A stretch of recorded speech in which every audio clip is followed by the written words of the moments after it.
8 pertandingan, 7 kemenangan, hanya 1 gol yang bersarang di gawang mereka. Dan pada akhirnya, 1 trofi yang membawa Spanyol kembali ke puncak sepak bola dunia. Inilah perjalanan La Roja di Piala Dunia 2026. Sebuah perjalanan yang tidak dimulai dengan pesta, tetapi dengan keraguan.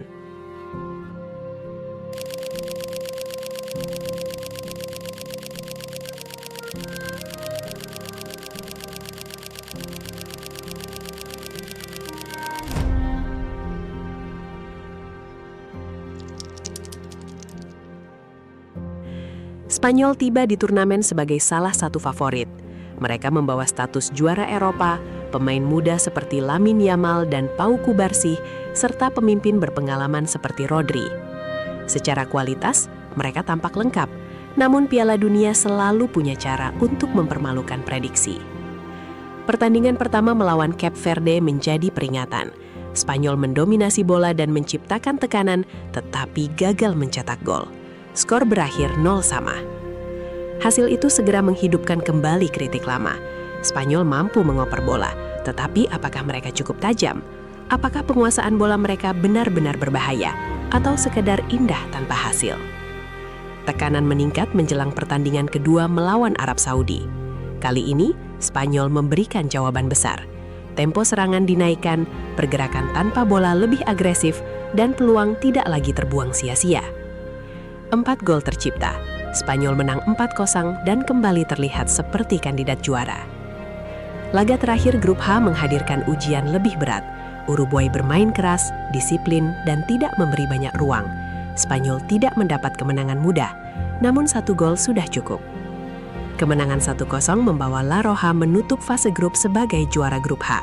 Dari 3 pertandingan, mereka mencetak 5 gol dan belum kebobolan.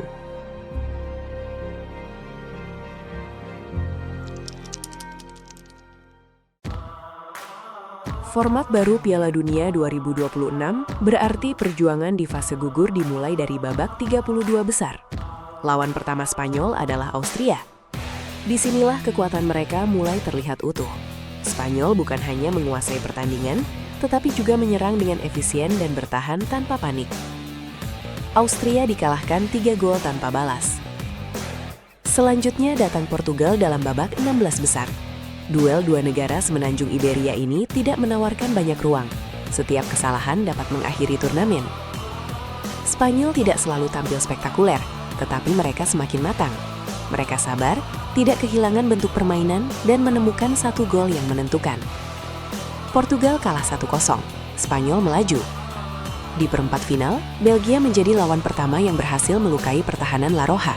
Setelah beberapa pertandingan tanpa kebobolan, gawang Spanyol akhirnya ditembus.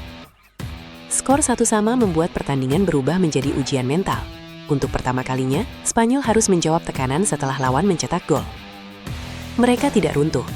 Rodri tetap mengatur tempo, lini belakang tetap berani memainkan bola, dan serangan terus dibangun dengan disiplin.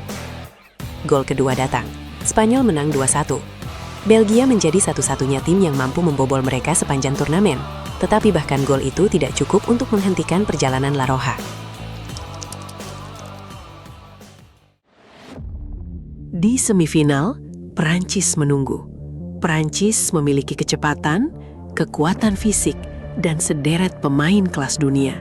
Banyak yang memperkirakan pertandingan akan berlangsung ketat. Namun, Spanyol justru memberikan salah satu penampilan paling meyakinkan mereka. Lini tengah Prancis dipaksa mengejar bola. Jalur serangan mereka diputus. Ketika kesempatan datang, Spanyol menghukum lawan dengan efisien. 2 gol tercipta tanpa balasan. Spanyol menang 2-0 dan mencapai final Piala Dunia untuk pertama kalinya sejak menjadi juara pada 2010. 16 tahun setelah gol Andres Iniesta di Afrika Selatan, generasi baru Spanyol mendapat kesempatan menulis sejarahnya sendiri.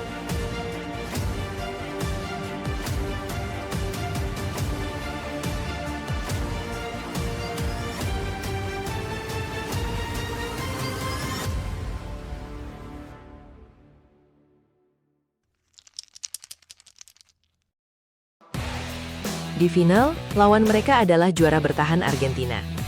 Pertandingan ini mempertemukan 2 identitas besar. Spanyol datang dengan struktur, penguasaan bola, dan generasi muda. Argentina membawa pengalaman, ketangguhan, dan Lionel Messi. Sejak awal, Spanyol lebih banyak mengendalikan permainan. Mereka menekan, memindahkan bola dari sisi ke sisi, dan memaksa Argentina bertahan dalam waktu panjang. Namun Emiliano Martinez terus menggagalkan peluang. 90 menit berlalu tanpa gol. Ketegangan meningkat ketika Enzo Fernandez menerima kartu kuning kedua pada akhir waktu normal. Argentina harus memasuki babak tambahan dengan 10 pemain. Spanyol tidak terburu-buru. Mereka terus membangun serangan dan menunggu ruang terbuka. Kemudian, pada menit ke-106, momen penentu itu datang. Sebuah bola jatuh di area penalti Argentina. Ferran Torres yang masuk sebagai pemain mempertaruhkan semuanya. Namun pertahanan Spanyol tetap berdiri. Ketika peluit panjang dibunyikan, perjalanan itu selesai. Spanyol menjadi juara dunia untuk kedua kalinya. Mereka menutup turnamen dengan 7 kemenangan dan 1 hasil imbang. Mereka hanya kebobolan 1 gol dalam 8 pertandingan, catatan terbaik yang pernah dibuat sebuah tim juara dunia. Penghargaan individu juga memperlihatkan dominasi mereka. Rodri meraih Golden Ball sebagai pemain terbaik turnamen. Unai Simon mendapatkan Golden Glove, sedangkan Pau Cubarsí dinobatkan sebagai pemain muda terbaik. Namun keberhasilan Spanyol bukan hanya cerita tentang pemain terbaik. Ini adalah kemenangan sebuah sistem. Luis de la Fuente menyatukan keberanian pemain muda dengan ketenangan pemain berpengalaman. Spanyol tetap setia pada identitas penguasaan bola, tetapi tidak lagi terjebak dalam umpan tanpa tujuan. Mereka lebih langsung ketika diperlukan, lebih sabar ketika ditekan, dan sangat sulit ditembus. Perjalanan mereka juga mengingatkan bahwa seorang juara tidak harus memulai turnamen dengan sempurna.